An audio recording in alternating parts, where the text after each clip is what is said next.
What's up, everybody? It's the Digital World Podcast, and I have some interesting things to show you. And today will be short, but it will definitely keep you um, thinking. So let's get right into it. This is Jim Rogers, and previous to this clip that I'm going to show you, he was talking about how he can see bubbles forming in the US. In other countries, not so much yet, but he can see a bubble forming. So that means we're in the beginning of a rise. And I know Blockchain Backer was talking about, the stock market, where he doesn't see the euphoria yet, as in like the 1929 crash. And he says I believe, if I'm not mistaken, he said there's five more waves or left within the fifth wave to complete the full extension. And so that I was reminded of that because of what Jim Rogers was saying, that he sees the bubbles forming, but it's in the beginning stages.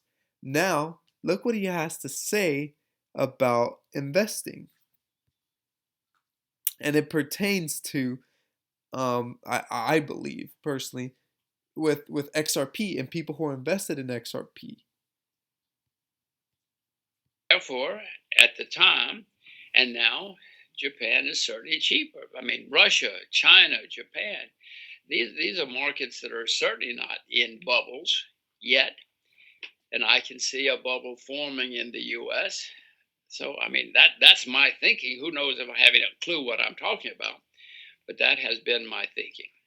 But how often do you go into an investment uh, because it's cheap, and then how often do you go into an investment just because you think the price is going up or down? If I had to venture a guess, I would say 95% of the time it's because something's cheap, but I don't want to put words in your mouth. Well, yes. One of the things I have learned in my investing career is if I can find something that's cheap, it's usually because it's ignored and people don't care about it, and that makes it cheap. Whether one way or the other, it's cheap, whether because it's ignored or it's cheap because it's ignored. And then if you can find a change, I mean, some of my interviews I talk about cheap and change. So if you can find something that's cheap where there's positive change, and often you can find the positive change because nobody's paying any attention. They don't, oh, that old dog, who cares about that? What are you crazy? Who cares about that old dog? Uh, Often that leads to success. And in my career, that has often led to success. Not always. I make plenty of mistakes, George. Oh my God. You want to hear about my first wife?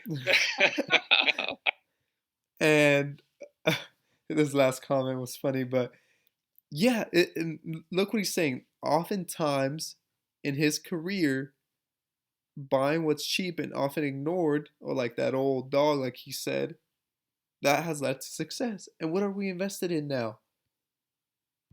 Look at this. Look at the prices. It fell from number 3 all the way to number 7, 57 cents. I mean, on the year, the returns are still 229%. You can't get that in the stock market. Isn't that unbelievable? And that's not my words. This comes from investing legend, Jim Rogers. So, ladies and gentlemen, if you know what you own and you know the use case it brings to the table, what do you have to worry? If you've done your homework, that's all you need. Okay?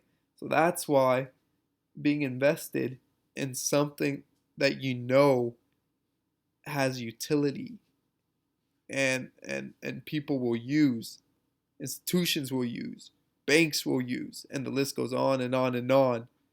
This is an investment of a lifetime. I hope this episode has brought you some value. Like and subscribe. And hey, don't ignore that old dog. This is the Digital World Podcast, and I'll see you in the next episode.